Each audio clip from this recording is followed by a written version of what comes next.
La parole est à Madame Joëlle Mélin pour le groupe Rassemblement national. Merci Madame la Présidente. Ma question s'adresse à Monsieur Clément Beaune, ministre des Transports. Monsieur le ministre, en 2014, l'Union européenne a adopté une directive de contrôle des véhicules motorisés de cylindrée supérieure à 125 cm3. L'objectif, c'était de diviser par 2 en 10 ans le nombre de morts sur les routes. Or, en France, le pourcentage de morts par défaillance technique de cette catégorie n'est déjà que de 0,3% des accidents. Un des moyens envisagés était le contrôle technique, mais une exemption était prévue si les États membres avaient pu mettre en place des mesures de sécurité alternatives au regard de statistiques pertinentes.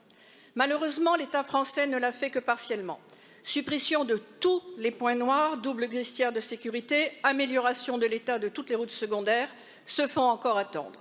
Retard préjudiciable, comme le soulignent les associations des 2 millions de motards français, en particulier la Fédération des bikers de France. Dans les faits, les motos circulant en moyenne 6 000 km par an, par similitude avec les voitures, ne devraient être contrôlées que tous les 5 ans et non tous les 2 ans. La proposition des motards serait un contrôle obligatoire, moins contraignant, lors de la cession des motos en moyenne tous les 2 à 3 ans. De plus, ces contrôles, nécessitant des investissements techniques et humains pour des centres agréés, seraient difficiles à rentabiliser, reportant obligatoirement les coûts sur les contrôles techniques des voitures. Il serait donc souhaitable de solliciter en priorité tous les artisans français spécialisés déjà équipés, formés et agréés pour ces modifications d'équipements moteurs en moteur électrique ou éthanol, l'utilisation de pièces européennes estampillées, plutôt que extra-européennes dont les véhicules neufs sont dépendants de l'éloignement et des terres rares. Alors ma question est simple, Monsieur le Ministre. Après la décision du Conseil d'État, mettre en difficulté notamment financière 2 millions de motards par un contrôle contraignant, ou allez-vous transposer les directives en des mesures alternatives? Merci beaucoup, ma chère collègue.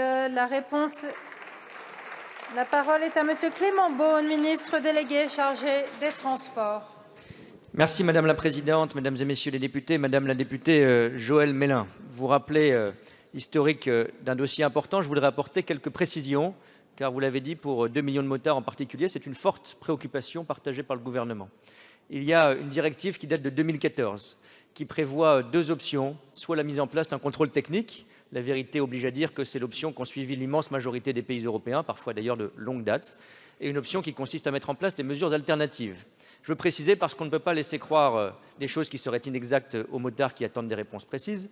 Il n'est pas vrai que les efforts légitimes et nécessaires par ailleurs en matière de sécurité routière, la limitation des glissières dangereuses, un certain nombre d'aménagements routiers, consisteraient à remplir ces obligations de mesures alternatives. Les mesures alternatives telles qu'elles sont prévues par la directive, ce sont des mesures qui portent sur les véhicules eux-mêmes. Et donc, c'est de cela qu'on parle. C'est la voie qui a été suivie en concertation par mes prédécesseurs avec les fédérations de motards.